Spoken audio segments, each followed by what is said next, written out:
How a human breakfast left an entire alien class confused.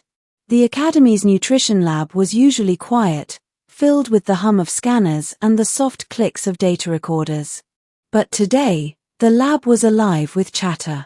For the first time in the Interstellar Academy's history, a human was presenting in Xenodietary Practices 101.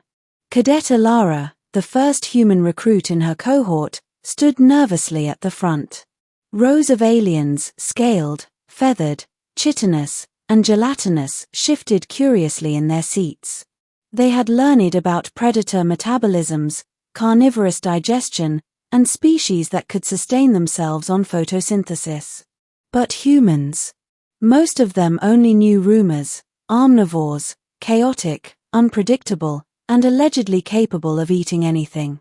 Professor Veyrick, a six-eyed scholar from the Cirth Dominion, adjusted their translator collar. Cadet Ilara, you may begin your demonstration.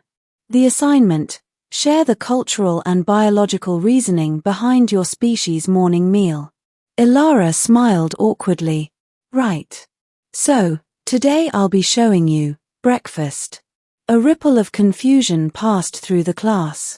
Breakfast. The word didn't even translate cleanly. The spread. Ilara reached into the crate she'd hauled from the mess and began unpacking items onto the counter. First, we've got eggs, she said, setting down a carton. Then toast, bacon, pancakes, fruit, and, of course, coffee. A soft murmur rose. One of the reptilian Jorgath cadets hissed. Those are unfertilized ova. You consume offspring? Ilara winced. Not exactly. Chicken eggs aren't fertilized most of the time. They're just, nutrient-rich shells filled with protein. The gelatinous scholar, Yib, quivered in what the translator registered as disgust and fascination. You eat potential life because it tastes good. Pretty much, Ilara admitted, cracking an egg into a pan. The sizzle drew startled gasps. Is it screaming? A feathered Quorn asked, crest feathers rising in alarm. No. It's just cooking. Ilara flipped the egg, and the golden yolk gleamed. See? Totally normal. Humans fry food to make it taste better. The meat problem. Next came the bacon. Ilara laid strips into the pan, and the rich aroma filled the lab. Half the class recoiled. Several pressed filtration membranes to their breathing vents. You're vaporizing an animal, shouted Jerak, a mantis-like cadet, mandibles clacking in outrage. Why would you sear flesh until it crackles? Ilara shrugged. Because it tastes amazing. Crispy, salty, smoky. It's comfort food. The Quorn cadet's feathers puffed in alarm. Comfort. You associate charred carcass with emotional stability? Yep. Also with Saturday mornings. Professor Veyrick scribbled furiously on their datapad. Remarkable. Humans intertwine predation with psychological reassurance. Ilara frowned. That sounds worse than it is. The pancake puzzle. Hoping to ease the tension, Ilara pulled out pancake batter. She poured circles onto the hot plate, the batter bubbling cheerfully. These are pancakes, she explained. Carbs and sugar. Then we add syrup. The room stilled as she poured amber syrup over the stack. Yib wobbled forward. That fluid, is it a secretion? An oil? It's tree sap, Ilara said brightly. The class erupted. You consume arbor blood, cried Jerak. It's not blood. Just sap. Sweet, sticky, delicious sap. She stabbed a forkful and took a bite. Professor Veyrick's 6 eyes blinked out of sync. Trees bleed, and humans consume it. Disturbing. And yet, efficient. The fruit fiasco. Ilara set out a bowl of bananas, apples, and berries. At least this will be safe, she muttered. Fruit. Universally non-threatening.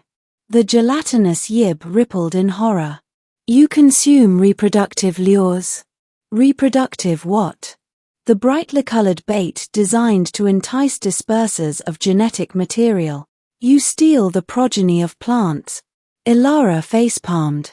They're not progeny, they're just snacks. Jerak raised a claw. Correction, you consume both unborn animals and unborn flora. Fascinating. Psychologically, you normalize the ingestion of potential future generations. Ilara groaned. I'm starting to regret signing up for this demo. The coffee catastrophe. Finally, she unveiled the coffee pot. The rich, dark aroma wafted across the room. This, she said proudly, is coffee. Humans can't function without it. Professor Veyrick sniffed cautiously. Bitter. Acrid. Is it toxic?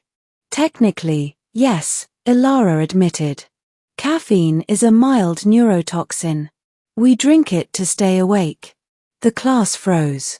You ingest poison to function, whispered the Quorn cadet.